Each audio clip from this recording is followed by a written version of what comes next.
आलिया जी, सबसे पहले मुझे एज अ फैन व्यूअर मैं बात करूँ, मुझे ऐसा लगा कि कुछ वक्त और आपको देना चाहिए था उस घर में, क्योंकि सडनली ये जो हफ्ता जो मिड वीक से जो आपकी जो गेम थी, कुछ बदलाव आया और आप खुल के आ रहे थे, थोड़ी बहुत आपने बातें भी की। आपको क्या लगता है कि आपको और समय मिलना चाहिए था उस घर में क्या? और किस तरह फेयर लगा ये इविक्शन, अनफेयर लगा आपके लिए? देखिए, मुझे तो सच बोलूँ, मुझे लगता कि हाँ, मैं खुल के आ रही थी। मैंने पहले से ही कहा था कि मैं बहुत जल्दी खुलती नहीं हूँ किसी के साथ भी, थोड़ा वक्त लगता है मुझे। बट हाँ, मुझे ये फ़ेयर नहीं लगा क्योंकि इस तरीके से मुझे निकलना था, वो मेरे लिए बड़ा तकलीफ़ रहा है। बट एक अच्छी चीज़ मेरे साथ ये हुई कि निकलने के बाद लोगों के नज़रिया बहुत बदले हैं, ऑडियंस का नज़रिया बहुत बदला है, जो कि बहुत पॉजिटिव रहा है मेरे लिए। सो विच इज़ वेरी गुड मेरे लिए कि लोग ने एक अच्छा सोचे हैं मेरे लिए, वो जानना चाह रहे थे मेरे बारे में शायद, या मेरी पर्सनालिटी को जैसा भी देखना चाह रहे थे वो शायद मैं दिखा रही थी। सो उसी बीच में वो मेरे साथ ये सारी चीज़ें हो गई, क्योंकि मुझे लगा कि जो गलत चीज़ हो रही है तो मैंने उसके लिए आवाज़ उठाया।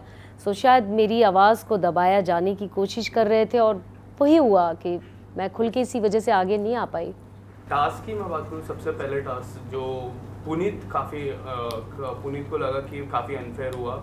मुझे पुनीत का तो पता नहीं, मुझे एक हिसाब से जो पूजा जी को सबसे जो लास्ट आई घर पे, उनको सबसे ज़्यादा करेंसी दी और उनको अंदर गए, वो कितना फेयर था आपके लिए कि उनको सबसे हाईएस्ट करेंसी, ना जनता से कुछ उन्होंने बात की, वो जनता के पैनल में बैठे थे, वो आपके लिए कितना एक वर्ड होता है नेपोटिज्म, वो कितना लग रहा था आपको? बिल्कुल सही कहा। पुनीत का तो देखिए मैंने पहले दिन भी साथ दिया था, जब उसको नॉमिनेट किया था तो पूछा गया था कि कौन चाहते हैं उसको उसके सपोर्ट में, तो मैं खड़ी थी उसके सपोर्ट में। वो क्रिएटिव बंदा है, इसमें कोई शक नहीं है, वो उसका सपोर्ट मैंने पहले भी किया, पर कुछ चीज़ें उसकी गलत थी। कुछ चीज़ें जैसे मुझे भी लगा कि मैं उसको समझाती थी, वो मेरी बात समझता भी था। अब तो वो मुझे बोलता भी था, हँस के निकल जाता था, थोड़े टाइम के बाद फिर वही हरकत करता था, वो सेम चीज़। उसको बिग बॉस के लिए गलत बोलना या कुछ चीज़ें वो बहुत ज़्यादा हो गई थी उसकी। बट वो इंसान बहुत अच्छा था, मुझे लगता कि वो खेलता तो शायद बहुत आगे जाता, क्योंकि उसकी चीज़ें थी एंटरटेनमेंट, मस्ती, मजाक, वो पूरे माहौल में अकेला सिंगल एक आदमी लेके जा सकता था। बट उसको भी निकालना, वो कुछ जगह मुझे सही लगा, कुछ गलत इसलिए लगा कि जैसे कि पूजा जी ने मुझे आके बोला कि उसने बाथरूम इतना गंदा किया, जो कि मुझे नहीं पता था। सो मैंने फिर बोला कि यदि उसने ऐसा किया है तो 100% गलत किया है, उसकी क्या इंटेंशन थी मुझे नहीं पता, क्योंकि मैं बाथरूम में जाके नहीं देखी कि क्या कंडीशन थी। बस मुझे उन्हीं के लोग के ग्रुप के लोगों ने बताया कि इतना गंदा बाथरूम था। मैंने अभिषेक से भी पूछा कि बाथरूम इतना गंदा था, उसने वाकई में करके गया? तो अभिषेक ने बोला दी मुझे नहीं पता कि क्या था, बट मैं अभिषेक तो खड़े थे हम उसके साथ में, और कुछ चीज़ों में था वो ओवर, बट मुझे लगता है उसको होना चाहिए था।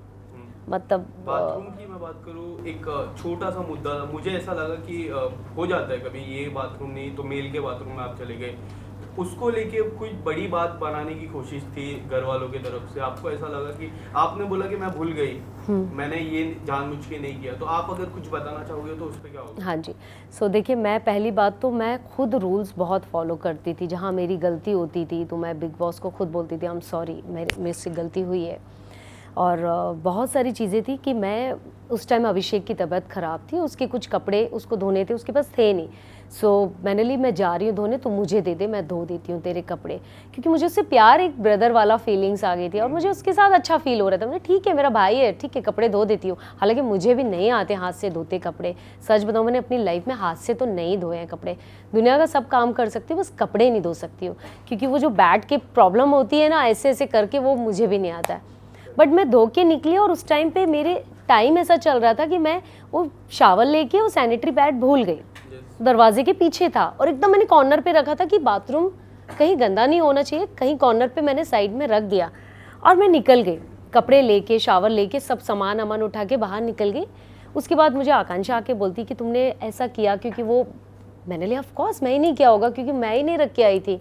फिर मैं भागी, तुरंत मैं भागी, झाड़ू उठाई और पूरा लेके सर्फ से पूरा बाथरूम धोया। धोने के बाद मैंने सॉरी बोला, बट उस सॉरी के बाद उनके दिमाग में एक इतनी नेगेटिविटी थी मुझे लेके कि मैं उस चीज़ से शॉक्ड होगी कि एक औरत को कितना बदनाम आप पब्लिकली कर रहे हो। ये बात मैं इसलिए बोल रही हूँ क्योंकि अब चूंकि बात आई है तो बोलना पड़ेगा, वरना मैं कभी नहीं ये बात बोलती। बट उन्होंने मुझे इस चीज़ का मुद्दा कि इसकी इंटेंशन थी, पूजा जी को परेशान करना चाहती थी, पूजा जी को ये नीच औरत है, इस तरीके की जो हरकत किया, वो मुझे बड़ा तकलीफ़ हुई। लिटरली मुझे बहुत तकलीफ़ हुई कि मेरी ऐसी इंटेंशन नहीं थी। मैंने पहले भी कहा यदि मुझे करना होगा तो मैं मुंह पे रख के आ जाऊँगी, सामने रख के आऊँगी, मुझे डर नहीं लगेगा किसी से। बट मुझे ये छोटी हरकत से मैं बड़ी नहीं बन सकती हूँ। मुझे जो गलत लगा तो मैं नॉमिनेशन में मैंने उनका नाम लिया, बट ये छोटी चीज़ नहीं कर सकती हूँ मैं। तो उनके दिमाग में ये था, इसका मतलब आप सोच सकते हो, मतलब आप भी कहीं ना कहीं ऐसी हरकत करते आए होगे तभी आपने सोचा है। सो मुझे ऐसा लगता कि ये जो चीज़ें हुई है वो बहुत ही छोटी हरकत थी। इन पूजा जी ने आपको एक नाम से भी पुकारा जो काफ़ी लोगों को, लाइक आपके जो फैंस को है वो काफ़ी अनफेयर लगा, विक्टिम कार्ड। आपको कितना लग रहा था कि वो नाम आप डिजर्व नहीं कर रहे थे? क्योंकि आप जो थे, आपने, मैंने देखा कि आपने जो डिस्कशन भी किया, आपने ऑन पॉइंट डिस्कशन किया। फिर जो नवाज सर की मैं बात कर रहा हूँ, फैमिली को लेके, बच्चों को लेके डिस्कशन किया, छोटे बेटे को लेके डिस्कशन आपने किया कि वो थोड़ा समझदार नहीं है, ये सारे डिस्कशन आपने किया। तो आपको क्या लगता है ये सारे डिस्कशन जब हम देखते हैं 24 घंटे में देखते हैं, जब एक एपिसोड आता है तब देखते हैं, और ये एक नाम आता है, तो कितना अनफेयर हो जाता है आपके? देखिए पूजा जी विक्टिम जो कार्ड उन्होंने मुझे यूज़ किया नाम, वो खुद यूज़ कर रही हैं। जब मैंने उनको नॉमिनेट किया उन्होंने बोला मैं महेश भट्ट की बेटी हूँ। सो किसने यूज़ किया वो तो सबको, ऑडियंस को पता है। आप पूजा भट्ट हो, आपकी खुद की पहचान है, आप खुद इतने बड़े स्टार रहे हो, आपको ज़रूरत नहीं है महेश भट्ट जी का नाम लेने की। मुझे ज़रूरत हो सकती है नवाजुद्दीन का नाम लेने की, क्योंकि मेरी कोई पहचान नहीं थी। तो विक्टिम कार्ड तो आप खेल रहे हो, आप दुनिया को दिखा रहे हो, मतलब आपकी खुद की कोई पहचान ही नहीं है। आप महेश भट्ट जी का क्यों नाम ले रहे हो? आप बोलो ना मैं पूजा भट्ट हूँ, खुल के बोलो सारी चीज़ें। क्योंकि मैंने आपका गलत चीज़ का साथ दिया तो आप मुझे डरा के बोलोगे मैं महेश भट्ट की बेटी हूँ तो मैं डर जाऊँगी। मैं किसी से नहीं डरने वाली हूँ, मैं डरने वाली लड़की हुई ही नहीं। मेरा जो नेचर है मैं अपनी बात रखूँगी, और पहले भी रखी और हमेशा रखती आऊँगी। चाहे सलमान जी ने भी मुझे बोला हो, मैंने उनको सॉरी बोला, पर वहाँ वो भी गलत थे, क्योंकि सलमान जी ने और भी तो लोग बोलते आए, उनके लिए तो कोई बात नहीं किया। और भी तो लोगों ने बात किया, उनके लिए नहीं बात किया। आपने टारगेट किया क्योंकि आप एक स्टार और एक स्टार का सपोर्ट कर रहे हो। सो मैं उस जगह पे बोलूँगी कि यहाँ पर ये सब चीज़ें हैं, इंडस्ट्री में जो चल रहा है वो सारी चीज़ें वो है इंडस्ट्री में। मैं तो बोलूँगी, खुल के बोलूँगी, मुझे डर नहीं लगता इस चीज़ से, तो है इंडस्ट्री में। दिखता है वो। आपने अब जो नॉमिनेशन का टास्क था उसमें साइरस को आपने नॉमिनेट किया था, काफ़ी लोग शॉक थे, आपने और अभिषेक ने। और अभिषेक को जब कारण पूछा तो अभिषेक ने कहा कि मुझे और समय चाहिए पूजा, बट मुझे और ऐसा समय चाहिए तो मैं उनको नॉमिनेट करता हूँ। आपका रीज़न भी कुछ डिफरेंट था। आपको ऐसा नहीं लगता कि कई हद तक पूजा जी साइरस की जो गेम है, जो नेचुरल गेम है, वो दबाने की कोशिश कर रही है? और एक जो ग्रुप बन रहा है, साइरस जी, पूजा जी, फलक और अविनाश भी बोल सकते वो ग्रुप में, उसमें प्रोफेसर का किरदार वो कई हद तक निभा रहे हैं, ऐसा नहीं लग रहा है? देखिए मैंने आने के बाद तो नहीं देखा उनका कि ये सारी चीज़ें क्या चल रही है, बट साइरस जी को जितना भी मैंने देखा वो एक कठपुतली की तरह नाच रहे पूजा जी के कहने पे। सो वो इंटेलिजेंट आदमी है, वो इतने मजाकिया इंसान है, खुश रहने वाले इंसान है।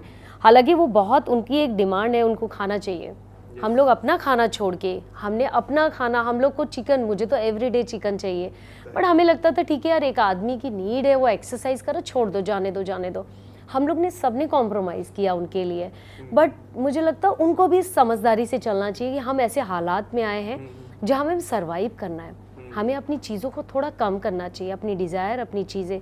यदि मैं बोलूँ कि यार मैं तो बिस्तर में सोती, आप मुझे ज़मीन पे क्यों सुला रहे हो? मुझे बिस्तर दिया था, बट मैं उस एनर्जी बेबिका के साथ नहीं सो सकती थी। एक दिन के बाद मैं नीचे अपना सोफे में, जहाँ मेरा पैर आधा फिट निकल रहा था, पूरी रात मेरा पैर सुन्न रहता था, पर मैं उसके साथ नहीं सोना चाहती थी। फिर फाइनली मैं नीचे जाके सोने लगी। तो मैं भी बोलूँ नहीं यार मैं तो बिस्तर में सोती थी, मुझे भी खाना चाहिए, बट हर सिचुएशन ऐसी थी कि आपको कॉम्प्रोमाइज़ करना चाहिए, हर जगह कॉम्प्रोमाइज़ करना चाहिए। इसलिए नहीं कि आप कहाँ से आए हो, क्या खा रहे हो, उस जगह कहाँ हो वो मैटर करता है। एक टाइम ऐसा आया था कि हम एक एक कप, हमने खिचड़ी भी खाया, सबको हमने एक एक कप, भाई मैं ही दूंगी सबको, एक एक कप ही दूंगी, मुझे भी भूख लगती थी, मेरी भी डाइट है, बट हमने कॉम्प्रोमाइज़ किया। तो ये सब मुझे ऐसा लगता है कि बहुत सारी चीज़ें हमें घर में रख के आनी चाहिए यदि हमें इस गेम में आना है तो। आलिया जी, पर्सनल लाइफ को आपने काफ़ी डिस्कस किया, जिसमें एक पॉइंट मुझे आपसे जानना है कि जो सेकंड मैरिज को लेके आपने बोला कि मैं अपनी लाइफ में कभी सेकंड मैरिज के लिए रेडी नहीं हूँ, और एक तस्वीर आई थी कुछ समय पहले, बिग बॉस के भी समय पहले, उस चीज़ को लेके क्या कुछ कहना चाहोगे? सेकंड मैरिज को लेके, मूव ऑन को लेके आपका क्या जवाब रहेगा?